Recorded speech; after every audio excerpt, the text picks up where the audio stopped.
Buenas noches, Salvador. Muy buenas noches. Yo quería preguntarte cuál es tu opinión sobre este milagro napoleónico. ¿Cómo es posible que los ojos de un cuadro se muevan? Si es que esto es así. Bueno, vamos allá. Primero, pedirle perdón a los oyentes por esta voz afónica que tengo. Segundo, eso que acabas de decir, odio o admiración, pero nunca indiferencia. Eso me suena a un bolero.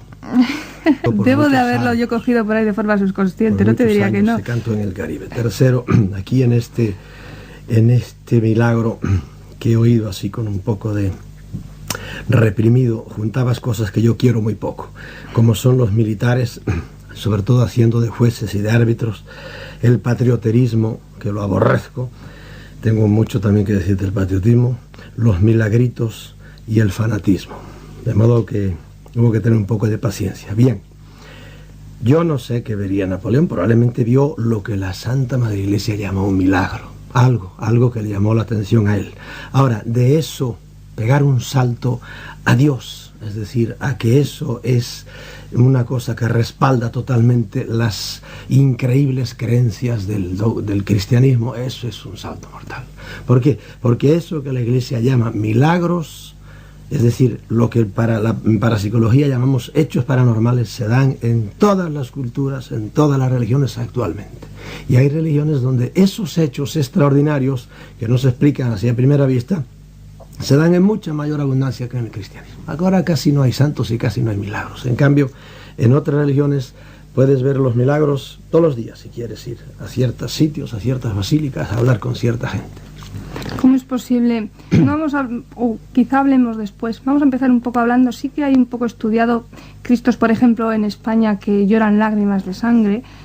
También me han contado de un Cristo en Lugo que le crece el pelo. O sea, son sucesos un poco extraños, sí, por supuesto.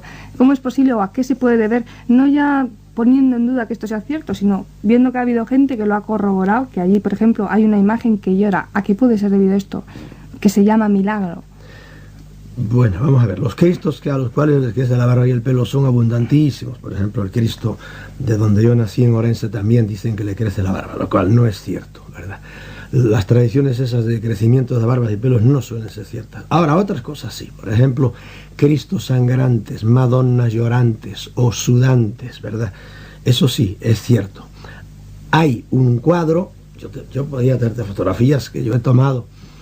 Y mira, aquí me acuerdo la de Ladeira do Piñeiro. Hay una portuguesa, hay un pueblo que se llama Ladeira do Piñeiro que tiene un Cristo. Yo he estado con la vidente y con el Cristo, y ese suda en cantidades industriales. Si vendiera la sangre y se la compraran, bueno, aquello, porque aquí el Cristo suda que válgame Dios. Y eso tiene explicación psicológica, parapsicológica, sí tiene una explicación parapsicológica, y no tiene nada que ver con Cristo, ni tiene nada que ver con la religión, tiene que ver con el psiquismo humano, una cosa, y tiene que ver a lo mejor con entidades no humanas, en cualquier hecho paranormal, lo mismo que en cualquier milagro hay dos causas, o hay una causa que es puramente humana, que es desconocida de ordinario por la gente, y ahora las vamos conociendo más o menos, o a veces hay esa causa y enseguida de esa causa se salta a una causa ya no humana. Es decir, algún ser no humano, superior al hombre, con poderes, mayores poderes que el hombre, invisible de ordinario, que interviene para lograr que los hombres creamos en ese momento el milagro X, etcétera, etcétera. Son esas las dos causas. Claro, la Iglesia lo negará, pues que lo siga negando, ¿verdad? Y otros, en cambio, también, por ejemplo, la pura ciencia, muchas de estas cosas no las admite. Pues muy bien, que lo sigan sin admitir. Poco a poco ya lo van admitiendo, ¿entiendes? Porque hay casos en que antes se creía, por ejemplo, que era Satanás, y no hay tal cosa. Se sabe que son cierto tipo de ondas que produce el cerebro humano. Y en cada caso, en cada milagro, pues hay que verlo. Ahora, en concreto, esto que acabamos de decir, ya que lo han dramatizado también, probablemente a Napoleón en ese momento, sea porque él estaba impresionado y su psiquismo entonces sintió algo profundo por dentro y le dio miedo y dijo, no quiero líos con esto, fuera, y lo soltó la cosa. Fuera porque su psiquismo lo hizo, entonces no había que recurrir a nada extraño. Fuera porque todas las telergias, es decir, las energías que lanzaban todos los cerebros de los Esto era en Ancona. Sí. Bueno, pues todas las cerebros de la gente de ese pueblo que estaba ya totalmente centralizada y totalmente enfocada en eso, esas energías son físicas y le llegaron a él y él las captó y le hicieron tilín allá dentro de alguna manera, y entonces él sintió eso que él creyó que era un milagro de la Virgen.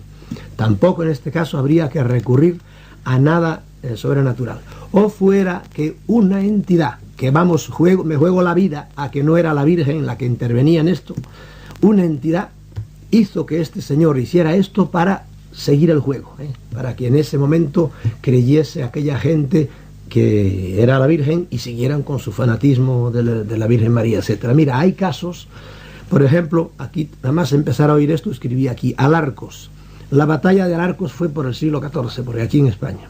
En esa batalla, los cristianos vieron a Santiago Matamoros, es decir, miraron para el cielo y vieron a un señor que ellos creyeron enseguida que era Santiago. Estaban luchando contra los moros y en un caballo blanco, y eso les dio un ímpetu tremendo. Dios está con nosotros, Santiago y cierra España.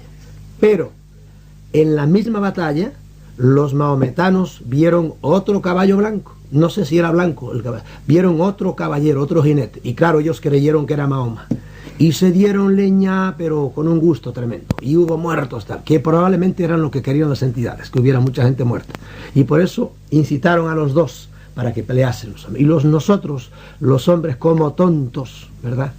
Porque eso es lo que han hecho estos, manipularnos siempre, como tontitos, pues peleamos, o ellos en aquel tiempo, peleamos, y hubo muertos, que era lo que les interesaba a las entidades. Por eso este libro que tienes aquí delante se llama La Granja Humana.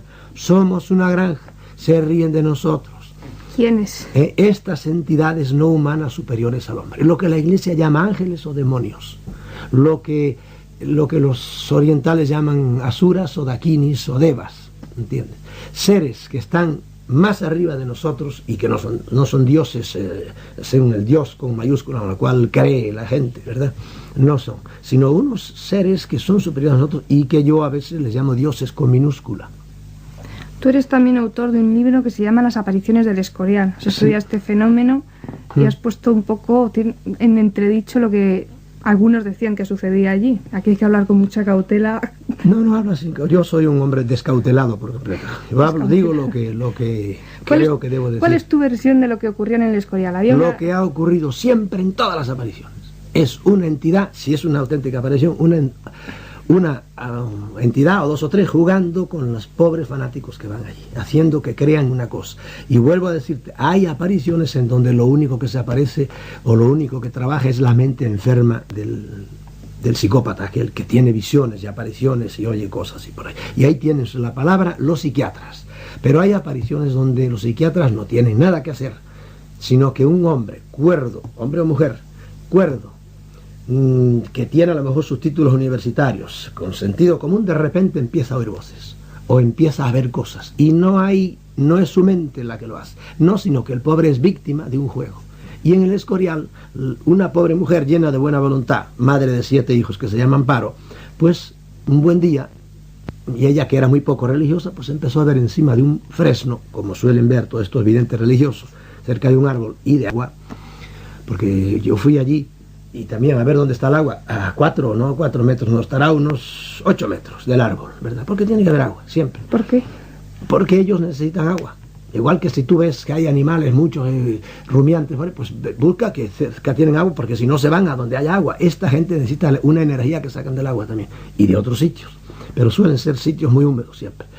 Y esta mujer, pues ¿qué pasa? Que ella cree que es la Virgen, que va a ser la pobre, ¿verdad? ¿Qué va a hacer la pobre ante un fenómeno así? Ante el sol que se mueve, ante ella que empieza a sangrar, ante ella que está aquí y está en otro sitio, y qué sé yo, y que se curó además de una manera violenta y milagrosa cuando estaba en el hospital.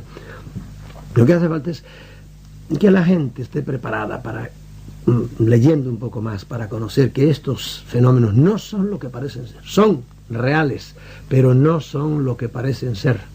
En los llamados por la Iglesia milagros hay miles, pero es que todas las religiones, el que quiera ver milagros, yo le doy una dirección, va a la India y ve a Sai Baba, que está vivo todavía, porque yo tengo apuntado aquí Meher Baba, otro de estos santones, otro de estos cristos orientales, que hizo milagros también. Y tengo aquí apuntado otro fundador de religiones, que este no sé si vive todavía, ya lo dudo.